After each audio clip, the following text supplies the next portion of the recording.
kedves honfitársaim! Vannak olyanok, akik pessimizmussal tekintenek a magyar jövőre. Azt is állítják, hogy a mi országunkban ma talán a legpesszimistább a hangulat.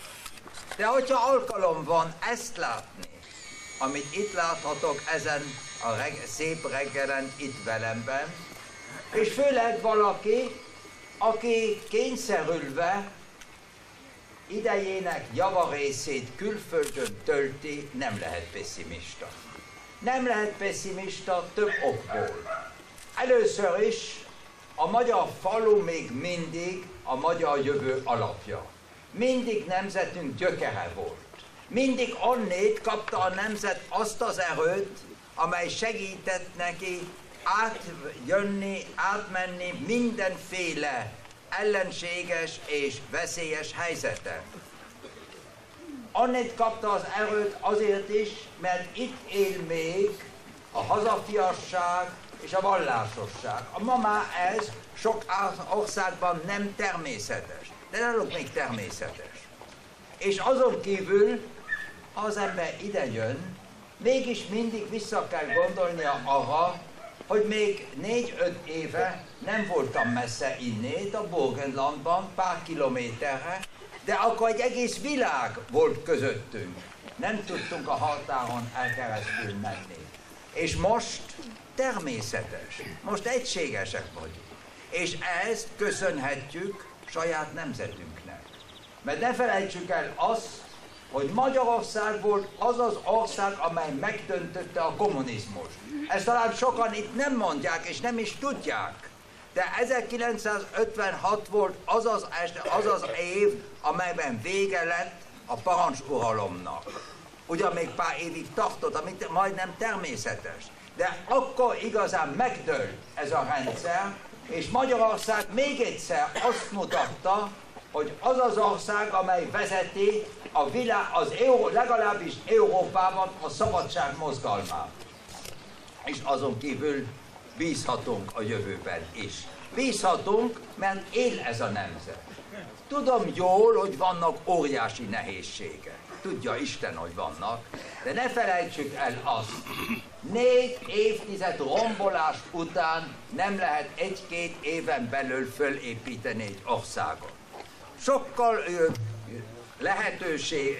nagyobb a lehetőség a rombolásra, mint az építésre. Ennek folytán építeni kell lépésről lépésre.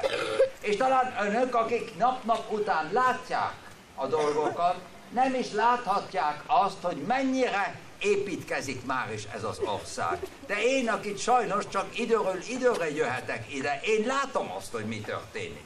És én látom azt, hogy milyen gyönyörű jövő biztosítva van ennek az országnak. Én az Európai Parlament Magyar Bizottságának vagyok az elnöke. És mint olyan, tudom, hogy hogyan folynak a tárgyalások országunk és Európa között. És tudom azt is, hogy mennyire haladunk, és mennyire becsülik Magyarországot. Nézzék, én most már évtizedek óta magyar ügyekben, külföldön politikai tevékenységet fejtek ki.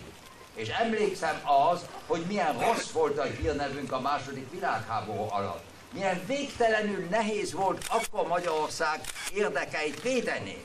Mi akkor Washingtonban ketten voltunk, Eckhart Tibor és én, akik próbáltuk ezt az országot onnét is segíteni, de tudtuk, hogy milyen óriási nehézségeik vannak. És ma bámulatos a hírnevünk. És ezért szép, hogy ez a mai ünnep a hősök emlékével kezdődik. Mert a hősökben mégis él ez a nemzet. A magyar nemzet a hősök nemzete volt.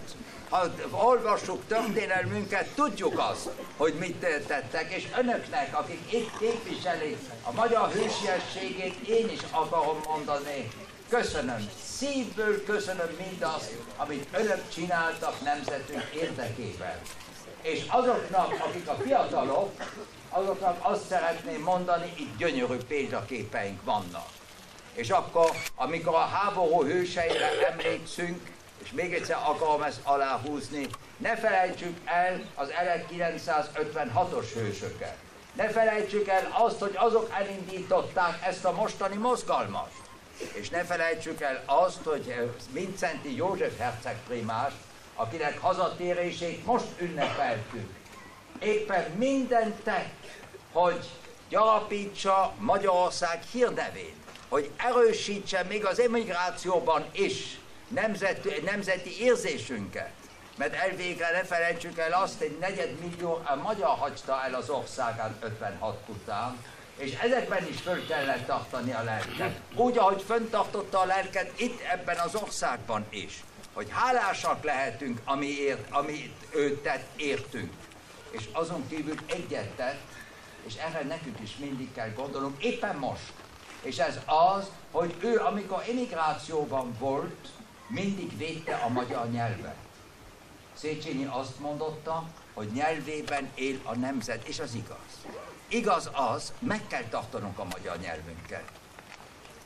Honfitársaim, ne felejtsük el azt, mi egyedül vagyunk. A németeknek vannak rokonai mindenütt Európában, az olaszoknak is, a szlávoknak is.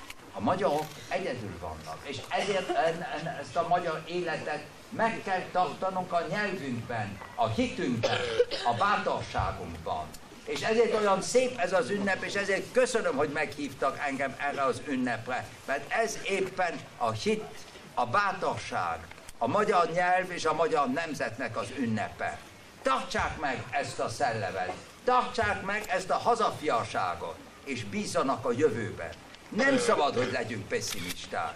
Tudja, a pessimizmus bénítja az ember. Mi nem akarunk megbénulni, mi ellenkezőleg előre akarunk menni. Sokat tettünk mostanáig is. Elvége ezt a fölszavazás, ez egy óriási történelmi tett volt. De ez a történelmi tett azt is kívánja tőlünk, hogy a jövőben is így működjünk. Bízunk a jövőben. Tudom, hogy még nehéz lesz az út, de ezen az úton keresztül fogunk jutni.